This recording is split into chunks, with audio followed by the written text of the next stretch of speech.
लिए। जैसे मास्टर साहब ने बताया कि कार्यक्रम चल रहा मिशन शक्ति। मिशन शक्ति का ये चौथा फेज चल रहा, मिशन शक्ति फेज 4.0। शासन द्वारा योजना चलाई जा रही मिशन शक्ति, इसका मुख्य उद्देश्य ही है कि महिलाओं और बच्चों की शिक्षा, सुरक्षा और स्वावलंबन की बात की जाए। आज का परिवेश अगर मैं बात करूं अपने समय की, उस समय शिक्षा में बालिकाओं का इतना ज्यादा कारण कई थे। उसमें सबसे बड़ी बात आ रही थी जो सुरक्षा की, कि कहीं न कहीं सुरक्षा नहीं मिल पाती थी बच्चियों को।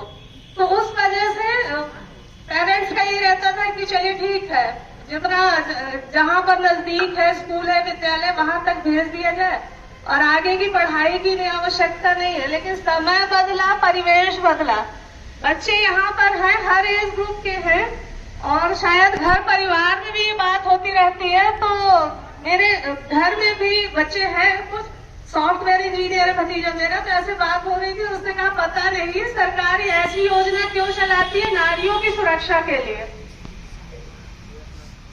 मतलब ये कहीं ना कहीं ऐसा आता है, विचार आता है कि नारियों की सुरक्षा के लिए आखिरकार ऐसा कौन सा कार्यक्रम चलाने की क्या आवश्यकता है, या उनकी शिक्षा के लिए इतना जोर देने की क्या आवश्यकता है।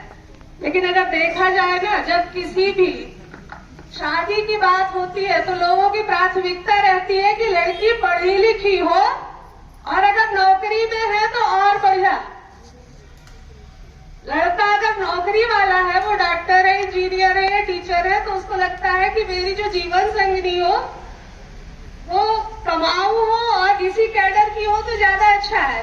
तो वहां तो हमारी चाहत है कि हमको पढ़ी लिखी और रोजगार परक या काम करने वाली मिले। और लेकिन जब शिक्षा की बात आती है तो पीछे हो जाते हैं, या जहाँ बराबरी की बात आती है तो घर परिवार में माहौल ऐसा रहता है कि लड़की है उसको तो दूसरे के घर जाना है तो ठीक है, भाई है तो उसके लिए ट्यूशन की जरूरत है, भाई है तो उसको अच्छे कपड़ों की जरूरत है, या उसको दोस्तों के बीच में आने जाने की आवश्यकता, ठीक है। लेकिन लड़की है तो सिर्फ घर के काम ही सीखेगी। लेकिन ऐसा नहीं है, अगर हम बराबरी वाली जीवन संगिनी या बराबरी वाली चाह रहे हैं तो हर जगह फिर हमको ऐसा माहौल देना पड़ेगा। आपका विद्यालय में लड़कियां भले ही नहीं पढ़ती, लेकिन आपके घर में बहन होगी, भाभी होगी, चाची होगी, बुआ होगी, मौसी होगी, तो इन सब के सुरक्षा की और इनके सम्मान की जिम्मेदारी हमारे सारे समाज की है। ऐसा नहीं कि हम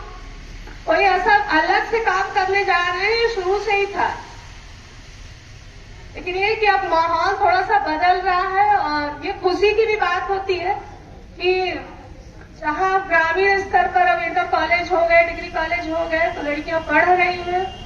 और रही बात, ऐसा नहीं है कि मैं सिर्फ यहाँ बात करूंगी तो सिर्फ लड़कियों की पढ़ाई के लिए। आपके बीच में आए हैं तो आपकी बात करेंगे,